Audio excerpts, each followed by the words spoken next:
نحمده ونصلي على رسوله الكريم اما بعد فاعوذ بالله من الشيطان الرجيم بسم الله الرحمن الرحيم فعسى ربي أن يؤتيني خيرا من جنتك ويرسل عليها حسبانا من السماء فتصبح صعيدا زلقا أو يصبح ماؤها غورا فلن تستطيع له طلبا وأحيط بثمره فأصبح يقلب كفيه على ما أنفق فيها وهي خاوية على عروشها ويقول يا ليتني لم أشرك بربي أحدا صدق الله العظيم۔ اس سورۃ الکہف کے اس رکوع میں اللہ سبحانہ و تعالی نے دو بھائیوں کا واقعہ بیان فرمایا، جن میں سے ایک امیر تھا، ایک غریب تھا۔ امیر آدمی مشرک تھا، نافرمان تھا، آخرت پر وہ یقین نہیں رکھتا تھا، لیکن اس کے پاس دنیا کی مال و دولت بہت زیادہ تھی۔ دوسرا اس کا بھائی جو غریب تھا، لیکن وہ آخرت پر یقین رکھتا تھا اور اعمال صالحہ کرنے کی عادت رکھتا تھا۔ یہ امیر آدمی اس کو طعنہ دیا کرتا تھا اپنے غریب بھائی کو کہ تیرے پاس کچھ بھی نہیں ہے اور تجھے دنیا میں بھی کچھ نہیں ملا، تجھے آخرت میں بھی کچھ نہیں ملے گا، نعوذ باللہ۔ اس طرح اسے پریشان کرتا تھا اور خود بڑا تکبر کرتا۔ جو درویش آدمی تھا، غریب لیکن ایمان والا، وہ اسے بار بار سمجھاتا تھا کہ اللہ تعالیٰ نے تجھے باغات عطا کیے ہیں، لیکن جب بھی اپنے باغ کے اندر جائے تو ماشاء اللہ ضرور کہا کر، ماشاء اللہ کہہ کر اپنے باغ کے اندر داخل ہوا کر۔ سمجھانا یہ چاہ رہا تھا کہ جب اپنے باغ میں جاؤ تو عاجزی کے ساتھ جایا کرو، غرور اور تکبر کے ساتھ اپنے باغ کے اندر داخل نہ ہوا کرو، کیونکہ یہ جو کچھ بھی تمہیں ملا ہے یہ سب اللہ کی عطا ہے، اگر اللہ تعالیٰ چاہے تو اسے ختم بھی کر سکتا ہے۔ اس لیے اس نے یہ بات کہی کہ ایک تو ماشاء اللہ کہا کر اور تکبر نہ کیا کر، کیونکہ لا قوت الا باللہ، اللہ کے سوا کسی کی طاقت نہیں ہے۔ لیکن وہ متکبر آدمی ماننے کے بجائے اس کا تکبر اور بڑھ جاتا، کہتا کہ مجھے نہیں لگتا کہ میری زندگی میں میرا یہ باغ ختم ہوگا یا میرے باغ کو کچھ ہوگا۔ اس نے کہا دیکھ لینا، اللہ تعالیٰ مجھے تجھ سے بہتر باغ عطا کر دے، اللہ پاک اس بات پر قادر ہے، اور تیرے باغ پر آسمان سے آفات عذاب نازل کر دے، اللہ پاک اس بات پر بھی قادر ہے۔ پھر ایسا ہی ہوا، اس کا باغ پکا، پھل بالکل تیار ہوا، اور اس نے رات کو تیاری کی کہ میں صبح جا کر اپنے باغ کا پھل توڑواؤں گا۔ بندوں کو تیار کیا کہ صبح باغ کے اندر جانا ہے اور وہاں جا کر پھل توڑنا ہے۔ رات کو یہ تیاری کر کے سویا کہ صبح جلدی کو اٹھیں گے، اور اس نے اپنے ساتھ کچھ مزدور بھی تیار کیے کہ صبح کو جلدی باغ میں جائیں گے اور پھل توڑ کر بازار میں بیچیں گے اور تجارت کریں گے۔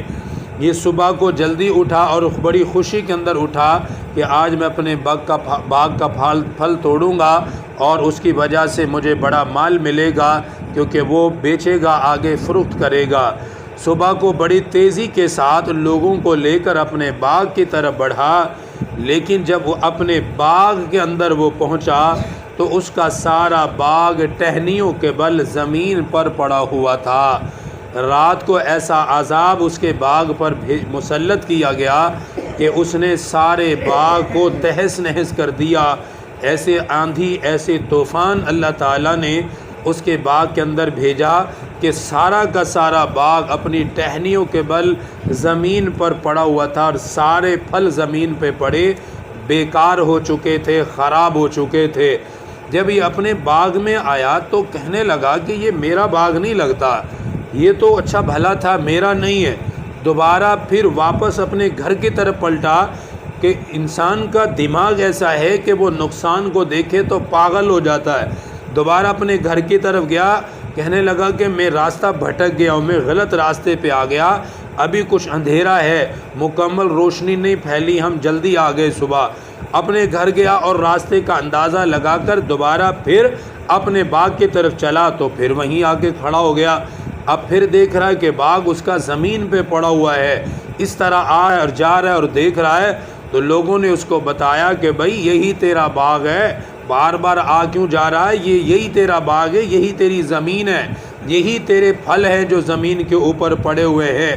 جب باغ کو دیکھا اور باغ کی حالت کو دیکھا، اب چیخنے اور چلانے لگا، رونے لگا۔ اب اپنے بھائی کی باتوں کو یاد کرنے لگا جو اس درویش آدمی نے اس کو سمجھائی تھی کہ ماشاءاللہ کہا کر، تکبر نہ کیا کر، وگرنہ اللہ تیرے باغ کو ختم کر دے گا، تجھ پہ آفات آئیں گی، تجھ پہ اللہ تعالیٰ عذاب مسلط کر دے گا۔ اب رونے لگا کہ کاش میں اللہ کے ساتھ کسی کو شریک نہ ٹھہراتا، میں تکبر نہ کرتا، میں غرور نہ کرتا تو میرا آج یہ نقصان نہ ہوتا۔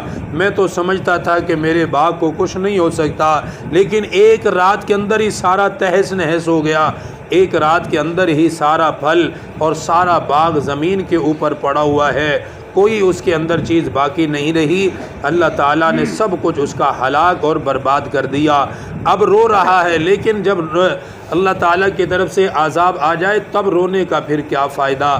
اس سے پہلے جو سمجھایا تب تو سمجھا نہیں تھا، لیکن جب عذاب آیا تو اب رونے دھونے لگا۔ اللہ سبحانہ و تعالیٰ نے پھر اس عذاب کو ذکر کرنے کے بعد فرمایا کہ جب میں عذاب مسلط کروں تو کوئی بھی اس کو ٹال نہیں سکتا، کوئی اسے ہٹا نہیں سکتا، کوئی اس سے بچ نہیں سکتا، کیونکہ اللہ تعالیٰ ہی کی قدرت ہے ہر چیز پر۔ اللہ پاک چاہیں عذاب بھیجیں، اللہ پاک چاہیں تو محفوظ رکھیں، اس لیے تکبر نہیں کرنا چاہیے، غرور نہیں کرنا چاہیے۔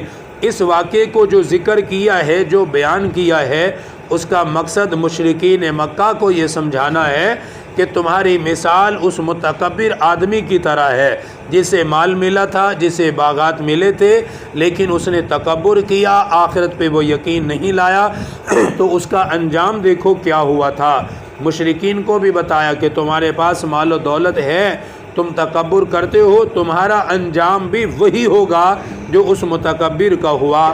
پھر غریب صحابہ کو بھی حوصلہ اور تسلی دی کہ جیسے وہ نیک آدمی دنیا میں بھی کامیاب رہا، اس کا دوسرا بھائی آخرت میں بھی کامیاب رہے گا، اس طرح تم دنیا میں بھی کامیاب ہو، آخرت میں بھی تم کامیاب رہو گے۔ دیکھیں اللہ تعالیٰ نے اس واقعے کو کس طرح بیان فرمایا۔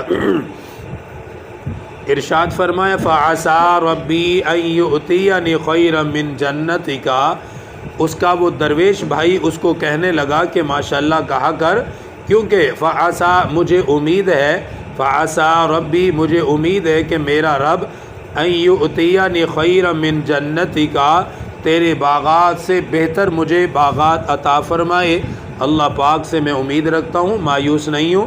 وَيُرْسِلَ عَلَيْهَا حُسْبَانًا مِّنَ السَّمَاءِ اور تیرے باغ پر ایک آسمان سے جھونکا بھیج دے، عذاب بھیجتے، یہ بھی ہو سکتا ہے۔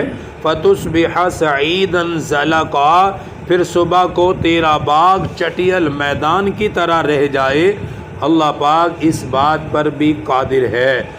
اس کو سمجھا رہا تھا لیکن وہ نہیں سمجھا، تو پھر صبح کیا ہوا؟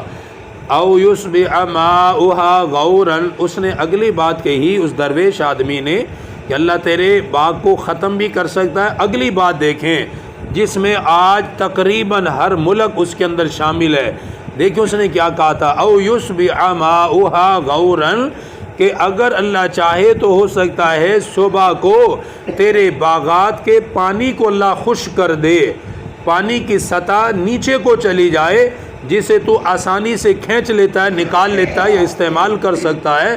اگر اللہ چاہے تو پانی کی سطح نیچے چلی جائے اور تجھے پانی نہ ملے۔ آج دیکھ لیں کہ ہر طرف یہ افراتفری، پانی نیچے جا رہا ہے، پانی نیچے جا رہا ہے، ہم نعمتوں کی ناقدری کر رہے ہیں تو اللہ تعالیٰ اپنی نعمت کو اس طرح ہم سے دور کر رہا ہے۔ یہی بات اس نے کہی تھی کہ تجھے اللہ نے پانی دیا ہے، اللہ نے تیرے لیے نہر بہائی ہے، لیکن تو قدر نہیں کرتا، تو ہو سکتا ہے تیرے پانی کو اللہ نیچا کر دے اور وہ خشکی کی طرف چلا جائے۔ او یصبح ماؤها غورا، یہ بھی امید ہے کہ صبح کو تیرا پانی خشک ہو جائے، اس کی سطح نیچے ہو جائے۔ فلن تستطیع لہ طلبا، پھر تجھ میں اتنی طاقت نہیں ہے کہ تو اس پانی کو تلاش کر سکے، اگر اللہ اسے نیچے لے جائے تو اسے نہیں ڈھونڈ سکتا۔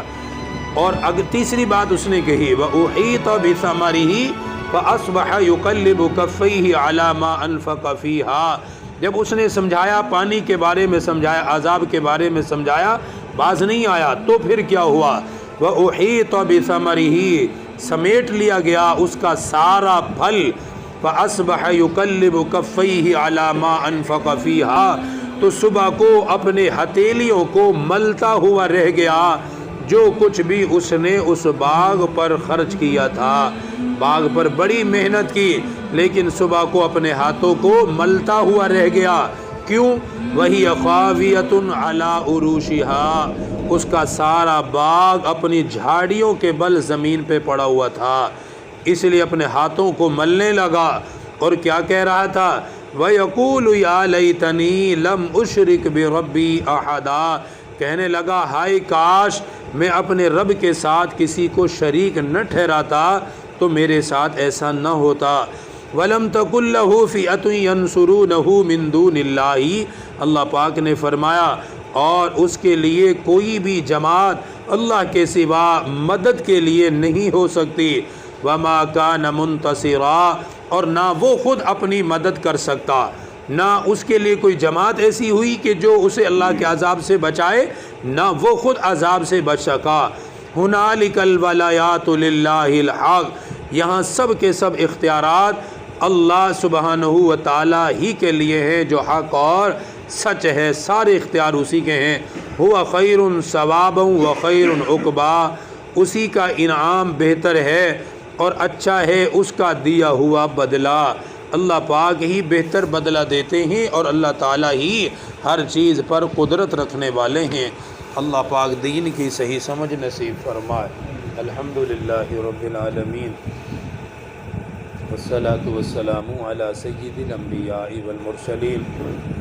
ربنا آتنا فی الدنیا حسنہ وفی الآخرۃ حسنہ وقنا عذاب النار وقنا عذاب القبر وقنا عذاب الحشر وقنا عذاب المیزان۔ رب اغفر وارحم وانت خیر الراحمین۔ یا وہاب ہب لی من نعمت الدنیا والآخرہ انک انت الوہاب۔ وصلی اللہ تعالی